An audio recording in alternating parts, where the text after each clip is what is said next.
mungkin kita dianggap bersaing, ini kok kita memanfaatkan teman-teman penyandang disabilitas, kita dianggap mengeksploitasi. Tapi alhamdulillah semua itu terbantahkan. Filosofi kami adalah tatwa masih, semua itu sama. Aku adalah kamu, kamu adalah aku. Apa yang mereka rasakan, kami turut merasakan juga. Sehingga lebih dari empati, kalau empati kita akan peduli terhadap sekitar kita. Kita lebih dari itu. Mereka juga, teman-teman disabilitas ini adalah ciptaan Tuhan Yang Maha Esa. Dengan segala macam kekurangan dan kelebihannya. Di situ pasti ada potensi-potensi yang bisa kita gali untuk kemandirian mereka. Ayo kita rangkul mereka semampu kita, sebisa kita. Aku mau bilang bahwa kita semua sama. Pesan buat teman-teman di luar sana untuk memberikan semangat di luar sana bahwa sebenarnya kita semua itu sama, kita semua bisa, dan untuk meraih mimpi itu siapapun bisa gitu, punya kesempatan yang sama.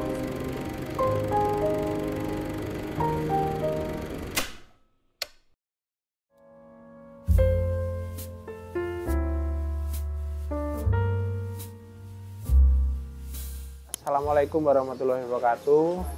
Perkenalkan, nama saya Edi Cahyono selaku pendiri Yayasan Rumah Kinasih. Rumah Kinasih itu berbadan hukum mulai tahun 2019 sampai sekarang. Bermula dari di sekitar kita ini kan banyak penyandang disabilitas yang selama ini tidak pernah mendapatkan akses dan kesempatan untuk berkarya. Nah, berawal dari situ kita kirim teman-teman penyandang disabilitas ini ke panti maupun balai besar miliknya pemerintah provinsi maupun pemerintah pusat. Setelah di sana 1 tahun sampai 3 tahun, mereka pulang ke keluarganya masing-masing. Ternyata kembali lagi seperti semula karena kurang dapat dukungan dari keluarga maupun lingkungannya. Sehingga perlunya kita itu mengumpulkan mereka supaya mereka itu dapat dunia baru untuk harapan ke depannya. Jadi keseharian kami itu adalah merehabilitasi teman-teman penyandang disabilitas dan ODGJ dengan cara melakukan aktivitas sehari-hari seperti senam pagi, membuat karya-karya yang nanti efeknya kembali ke mereka. Sampai saat ini binaan kita itu lebih dari 60 orang. Tapi nanti setelah mereka itu dirasa mampu untuk mandiri, mereka kembali ke keluarganya masing-masing untuk berkarya, tapi tetap dalam pantauan kita. Saat itu momen kritis itu awal-awal pandemi tentunya, kita tidak boleh aktivitas kita itu dibatasi sehingga kita harus sebagian kita rumahkan ke mereka. Terjadilah stres yang tinggi bagi mereka, ada yang mau bunuh diri, terus sementara aktivitas kita pun sangat terbatas, kita tidak ada penjualan. Waktu itu kita harus benar-benar survive dalam beberapa 1-3 bulan lah waktu itu. Solusinya kita terus berinovatif, bagaimana kita memaksimalkan media sosial. Waktu itu kita sering melakukan penawaran karya-karya mereka door to door ke orang-orang itu kan. Tapi karena aktivitas kita dibatasi, akhirnya dengan inovasi memanfaatkan media sosial, kita gencarkan pemasaran melalui itu. Walaupun dengan aktivitas di sini sangat terbatas sekali, sebagian kita masukkan seminggu ini kita masukkan beberapa orang aja, nanti gantian minggu depan kita masukkan beberapa orang untuk terus supaya tidak berhenti kegiatan ini. Menurut kami itu semua momen berarti ya di sini karena kita mencoba untuk meringankan beban mereka. Teman-teman yang di sini merupakan masalah bagi keluarganya, bagi lingkungannya. Ada yang ODGJ, yang tadinya itu mereka itu kadang mengamuk, kadang meresahkan lingkungan, sehingga perlu kita membantu mereka untuk meringankan beban mereka. Dengan berkumpul di sini mereka riang dengan kegiatan-kegiatan mulai dari senam, makan bersama, sholat berjamaah, pendidikan baca tulis hitung, terus ada pendidikan agama, mengaji dan sebagainya, sehingga mereka itu riang bisa melupakan masalah-masalahnya. Bagi kami itu momen yang berarti, mereka bisa diterima lagi oleh lingkungan dan keluarganya. Sebenarnya pernah kita latih beberapa keterampilan untuk yang bisa dilakukan mereka, tapi penuh dengan risiko. Dulu ada kerajinan dari kayu, yang di situ kita menggunakan alat-alat yang membahayakan mereka seperti gergaji, seperti pisau, seperti kapak itu, sehingga kita mengkhawatirkan. Terus ada makanan olahan yang dilakukan mereka. Mereka bisa membuat keripik, terus membuat aneka minuman seperti itu. Tapi tidak diterima oleh konsumen karena kan teman-teman mungkin higienisnya kurang, terus dianggap mereka itu jorok dan lain sebagainya. Walaupun di sini kita latih untuk pinter. Akhirnya kita putuskan dengan kita mereplikasi programnya BBRSPDI Kartini Temanggung milik Kementerian Sosial. Di sana ada keterampilan batik ciprat dan alhamdulillah bisa kembangkan. Kita kembangkan dengan produk turunannya tentunya. Tidak hanya batik ciprat. Ada tas, ada mukena, ada songkok dan lain sebagainya. Pemasaran kami sudah sekitar seluruh Indonesia, juga kita sudah ekspor ke beberapa negara. Cita-cita kami akan membesarkan Rumah Kinase ini sebesar-besarnya, sehingga kita bisa banyak memberi kesempatan mereka yang selama ini tidak pernah mendapatkan akses dan kesempatan. Kami ingin usaha kami besar tentunya dengan dukungan seluruh masyarakat Indonesia. Tentunya di setiap desa itu kan banyak masalah. Penyandang disabilitas itu pasti banyak, minimal 25. Nah, tentunya mereka harus punya akses. Walaupun di Undang-Undang Nomor 9 Tahun 2016, pemerintah wajib memperkerjakan 2%. Dunia usaha wajib memperkerjakan 1% penyandang disabilitas. Di Rumah Kinase itu 80% pekerjanya penyandang disabilitas. Sehingga kita kalau nanti kita besar, kita bisa menyerap mereka yang selama ini termarginalkan itu. Kita ingin usaha ini berkembang sehingga kita bisa memberi pendidikan ke mereka juga, belajar di sini juga nantinya lulus bekerja juga di Rumah Kinase. Masalah itu selalu ada ya, tapi itu kita jadikan pembelajaran supaya itu tidak jadi masalah. Tentu ada mungkin kita dianggap bersaing, ini kok kita memanfaatkan teman-teman penyandang disabilitas, kita dianggap mengeksploitasi. Tapi alhamdulillah semua itu terbantahkan dengan apa yang mereka dapatkan di sini. Pemenuhan kebutuhan dasar seperti 3 kali makan, kontrol kesehatan mereka per bulan, ya kan, asrama, sarana mandi dan lain sebagainya, pelindungan BPJS ketenagakerjaan, royalti buat dari hasil karya mereka, mendapatkan royalti sehingga mereka tuh bisa mewujudkan keinginannya, mimpinya, walaupun kecil. Ada yang ingin beli handphone, ada yang ingin beli senter, tapi alhamdulillah sudah ada yang bisa beli kambing, bisa beli perhiasan, bisa beli motor sesuai dengan keinginannya. Awal berdirinya itu hanya beberapa orang aja, ada 3 orang, 5 orang seperti itu, dan ada juga yang dihentikan oleh sekitarnya. Jangan nanti kamu dibohongin di sana, kamu nggak akan dapat apa-apa, kamu hanya dimanfaatkan. Tapi berjalannya waktu, setelah kita buktikan mereka mendapatkan hak-haknya sebagai manusia utuh. Jadi di dunia ini itu kan nggak ada manusia kelas 2. Mereka sama di hadapan makhluk yang lain maupun di hadapan Tuhan, ya kan. Jadi kita buktikan itu ke masyarakat yang mungkin menganggap miring. Itu menjadi motivasi kami, akan kami buktikan. Kadang mereka mendukung kami dengan cara itu. Mungkin kalau hanya sanjungan saja, kita akan terjatuh dengan sanjungan itu. Tapi dengan kritik, dengan cemoohan, itu akan menjadi semangat kita. Jadi dari awal, pribadi kami itu tidak menganggap mereka itu orang yang disisihkan, tidak. Jadi mereka itu sama dengan kita. Cuman ayo kita belajar bersama. Mungkin kehidupannya kurang bersih, kurang rapi, tidak mandi. Jadi harus kita ajari mereka untuk ayo kita mandi minimal 2 kali sehari. Ayo kamu juga bisa belajar, kamu juga bisa berkarya, juga bisa beribadah. Program kami ada program jangka pendek, jangka menengah, jangka panjang. Jangka pendek kami adalah membuat mereka mandiri. Jangka menengahnya mereka akan kembali ke keluarga. jangka panjangnya kita terus menampung, memberi kesempatan yang lain.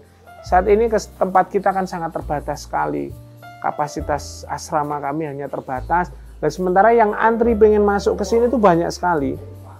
Gitu loh. Ini sampai saat ini yang antri itu sudah 19 orang. Dan itu tidak bisa kita paksakan untuk masuk ke tempat kita. Ya kan, nggak baik juga dengan yang lama. Nah, ada beberapa yang di sini itu bisa keluar, baru kita bisa pulang, baru kita masukkan orang baru. Ada juga yang sudah tidak diterima lagi oleh keluarganya sehingga mereka harus menetap di sini mungkin selamanya seperti itu. Gak mungkin juga kita lepaskan kan mereka kalau keluarganya sudah nggak mau terima, dihubungi aja sudah sulit kan seperti itu. Yang menetap di sini tuh ada 25 orang. Kami punya 2 shelter, yaitu di sini di Kesamben, juga ada di Sutojayan. Ini ada berbagai macam penyandang disabilitas ya. Kalau yang di sini tuh ada yang rungu wicara, ada yang fisik, ada yang sensorik, ada yang netra juga, terus ada yang grahita, intelektual itu disabilitas intelektual, ada disabilitas mental atau ODGJ. Kegiatannya adalah belajar mengajar, membuat batik ciprat. Ini mulai kita latih batik tulis. Bagi mereka yang mampu, kan ada yang mampu, ada yang tidak. Untuk apa intelektualnya. Lah yang shelter kami yang kedua yang ada di Sutojayan itu khusus teman-teman penyandang disabilitas sensorik rungu wicara. Keterampilannya lebih, yaitu membuat jahit. Ada yang bikin mukena, bikin songkok, bikin tas, dan aneka-aneka kerajinan yang bisa dilakukan oleh teman-teman rungu wicara. Awal-awal mereka selalu seperti itu ya. Kita merehabilitasinya, kita melakukan asesmen, kita dekati, apa sih masalahnya, kita urai satu persatu. Rata-rata mereka memang nggak punya semangat hidup. Wes saya gini aja. Mereka sadar kok dengan kondisinya. Paling orang lain sudah nggak mau lagi dekat dengan kita. Ya sudah saya gini aja, males-malesan, nggak mandi dan lain sebagainya. Hidup jorok. Lah, di situ kita asesmen. Kita baru tahu masalahnya dari asesmen itu. Latar belakang permasalahannya. Ada yang masalah ekonomi keluarga. Ada yang masalah asmara. Ada yang masalah bangkrut karena usahanya. Ada karena tekanan. Ada karena pendidikannya yang tekanan tuntutan duniawi lah tentunya seperti itu sehingga menyebabkan mereka itu penyandang disabilitas. Kalau penyandang disabilitas yang lain itu perlu kita rangkul. Ayo, kamu juga bisa. Kamu jangan menerima begitu saja apa yang kondisi yang ada di dirimu. Allah itu menciptakan manusia tidak ada tanpa alasan, semua tanpa alasan. Contoh, kita itu tukang kan, jadi tukang kayu itu kan. Yang punya alasan menjadikan, oh meja ini akan saya buat kakinya 1, kakinya 4. Yang tahu maksudnya kan tukangnya. Jadi tidak ada di dunia ini yang tidak ada maksud oleh Allah itu. Kita dijadikan seperti ini, pasti ada maksud yang terbaik untuk diri kita. Walaupun dipandang oleh manusia lain seakan-akan tidak sempurna. Kita belum tentu lebih baik dari mereka nanti di akhirat. Ya kan seperti itu. Penting kita terus berbuat baik untuk mereka. Apa yang kita lakukan, apa yang ada di diri kita, kita syukuri sebagaimana mestinya. Jangan kita tuh sombong, jangan kita itu saya itu loh kaya, saya itu ganteng, saya itu cantik dan lain sebagainya sehingga kita menyombongkan. Lihat saudara-saudara kita tuh yang perlu semangat, perlu dukungan untuk kita itu sama di hadapan Allah maupun di hadapan manusia. Pertanyaan yang paling ditanyakan itu, jadi orientasinya, ada yang kesini tuh orientasinya bekerja. Oh di sana loh ada rumah kinasih yang memperkerjakan teman-teman disabilitas. Tentunya kalau orientasinya bekerja, yang ditanyakan nanti digaji berapa, tidak melihat potensi dirinya dengan permasalahannya. Ada juga yang kesini tuh nanti berapa lama direhabilitasi seperti itu. Ada yang tanya biayanya seperti itu. Jadi di sini sistemnya subsidi silang ya. Ada yang keluarga mampu itu membantu kami untuk operasionalnya karena mereka kan butuh sarana dan prasarana kan. Karena lembaga ini adalah lembaga mandiri. Semua operasionalnya itu dari hasil penjualan karya-karya mereka. Jadi dari mereka, oleh mereka, untuk mereka. Itu yang kami lakukan. Kami tidak mau tergantung dengan donatur, dengan mungkin dengan bantuan-bantuan pemerintah. Walaupun kita tidak menutup pintu itu, kami dapat, ya alhamdulillah, tidak dapat, kita harus terus berjalan. Bagaimana kita bisa memandirikan mereka, sementara lembaga kita punya ketergantungan ke orang lain, sehingga kita dulu memberi contoh untuk bisa mandiri. Pada dasarnya, Yayasan Rumah Kinasih dengan yang lain itu sama tujuannya, memberikan yang lebih baik buat klien. Yang membedakan adalah kalau di Rumah Kinasih itu memberikan kemandirian buat mereka, sehingga mereka nanti tentunya di sini kan nggak akan selamanya kan. Dia harus bisa mandiri, dia harus bisa bekerja, berkarya untuk masa depannya. Itu yang membedakannya. Yang kedua yang membedakan mungkin mereka sudah punya donatur tetap dan sebagainya. Kalau kami dari kewirausahaan itu dengan istilah kerennya itu sociopreneurship, seperti itu. Filosofi kami adalah tatwamasi. Jadi semua itu sama. Aku adalah kamu, kamu adalah aku. Apa yang mereka rasakan, kami turut merasakan juga. Sehingga lebih dari empati. Kalau empati kita kan peduli terhadap sekitar kita. Kita lebih dari itu.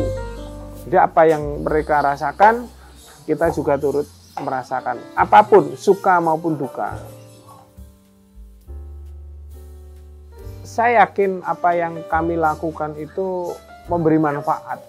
Dan saya yakin akan ada dukungan dari sekitar kita, tentunya dari teman-teman, dari keluarga, seperti itu. Ya mungkin di luaran sana masih banyak teman-teman yang penyandang disabilitas. Harapan kami ada rumah kinasih di tempat-tempat lain, sehingga bisa mengcover di daerah-daerah itu. Minimal lah satu kabupaten atau satu kecamatan itu punya lembaga seperti Rumah Kinasih, sehingga bisa memberi kesempatan untuk teman-teman yang selama ini dianggap marginal, ketermarginalan itu bisa tercover di satu lingkungan itu. Tentunya dengan kerajinan yang lain ya, tidak harus batik ciprat, mungkin bisa dengan ekoprint, mungkin banyak kok yang bisa dilakukan itu. Mereka juga, teman-teman disabilitas ini adalah ciptaan Tuhan Yang Maha Esa dengan segala macam kekurangan dan kelebihannya. Di situ pasti ada potensi-potensi yang bisa kita gali untuk kemandirian mereka. Ayo kita rangkul mereka semampu kita, sebisa kita. Jadi teman-teman penyandang disabilitas itu tidak hanya butuh dikasihani, oh kasihan kamu itu, tidak. Tapi harus kita angkat derajatnya dengan mereka bisa mandiri. Kalau kita sumbang aja, mereka tidak akan bisa bangkit. Oh, saya nggak usah bekerja aja, saya akan dibantu kan, seperti itu. Tapi dengan mereka itu terus berkarya, mereka kan bisa terpancing emosinya, terpancing motivasinya. Oh, saya harus bekerja, sehingga tidak punya ketergantungan. Insya Allah Indonesia akan sejahtera, Indonesia akan bangkit dari keterpurukan dari sisi teman-teman yang selama ini kurang disentuh. Jangan hanya proyek-proyek aja, tapi ini loh sumber daya manusia yang perlu dipoles, yang perlu dikelola untuk ditingkatkan SDM mereka.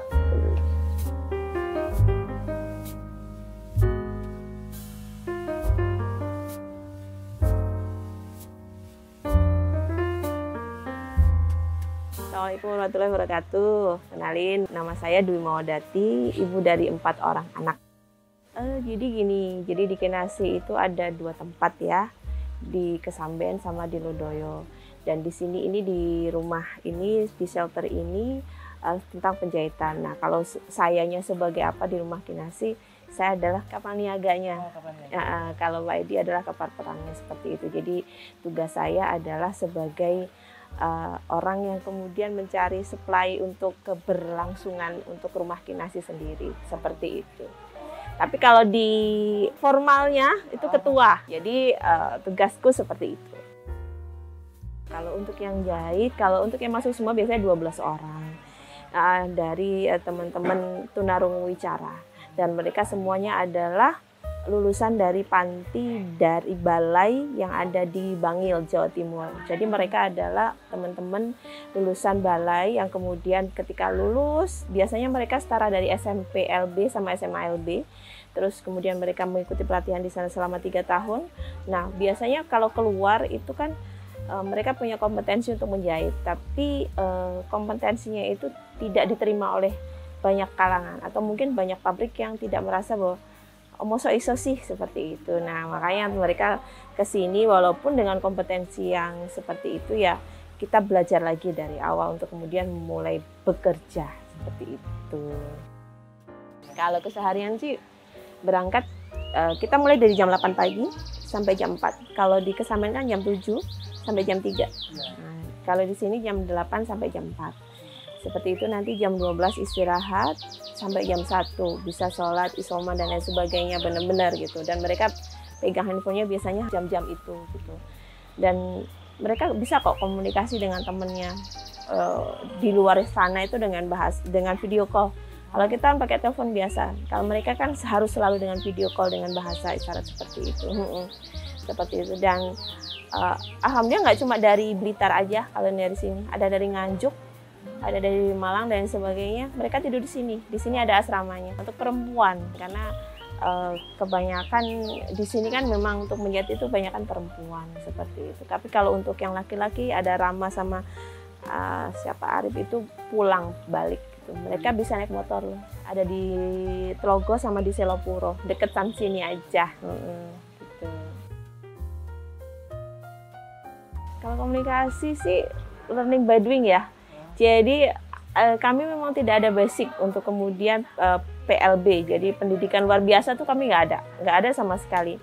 Tapi ketika mereka datang dan kemudian berusaha untuk berkomunikasi dengan kita, ya dengan bahasa Tarsan dalam artian gitu, bahasa Tarsan pada awalnya. Tapi setelah berjalannya waktu, mereka mengajari kita membinanya itu dengan Bisindo, jadi bahasa isyarat untuk bahasa Indonesia, A, B, C, dan lain sebagainya. Tapi kalau sudah mentok, alhamdulillah sekarang ada aplikasi yang kemudian ketika kita ngomong mau apa, terus tampil di layar itu loh. Jadi itu sangat amat memudahkan kita maunya seperti apa. Umpama kita nge-guide mereka untuk menjahit ini, menjahit A, B, C, dan lain sebagainya. Ya udah pakai layar itu. Itu gampang banget sekarang. Jadi kayaknya sudah nggak ada deh masalah untuk komunikasi untuk teman-teman yang rungu wicara seperti itu. Cuma kitanya bisa atau enggak, kemudian bahasa mereka kan biasanya kebalik-balik. Bilangnya saya mau makan saya seperti itu. Jadi belum banyak yang mengajari subjek predikat objek seperti itu. Mereka nggak ngerti untuk seperti itu. Tapi alhamdulillah so far nggak ada masalah. Nggak ada masalah. Cerita menariknya banyak sih ya. Kadang kalau diajakin ngomong kitanya sudah antusias gitu ngomong apa. Tapi karena dalam bayangan kita ngomong sama dengan orang yang biasa gitu. Masih seperti itu. Kita ngomong udah panjang lebar A, B, C, D, terus habis itu kamu ngerti nggak? Nggak. jadi iya. Kita tadi ngapain aja gitu. Maksudnya sih penjelasannya udah panjang lebar. Kalau seperti itu sih, kalau cerita-ceritanya yang seperti itu. Kadang ketika kita teriak-teriak apa, ketika marah-marah gitu, kita kesel marah gitu, dia cuma senyum aja kayak gitu kan. Padahal kan orang lain kadang kalau kita naik intonasi tinggi gitu kan, mereka juga bisa baper atau gimana. Nggak ada baper sama sekali. Jadi mau marah mau kayak mana juga tetap aja senyum gitu. Ya udahlah. Memang seperti itu. Lucunya seperti itu. Kitanya belum aware gitu bahwa mereka itu punya keterbatasan, tapi dengan keterbatasan membuat kita kadang senyum aja gitu. Oh ya udah, nggak bisa marah-marah ternyata. Seperti itu sih gitu.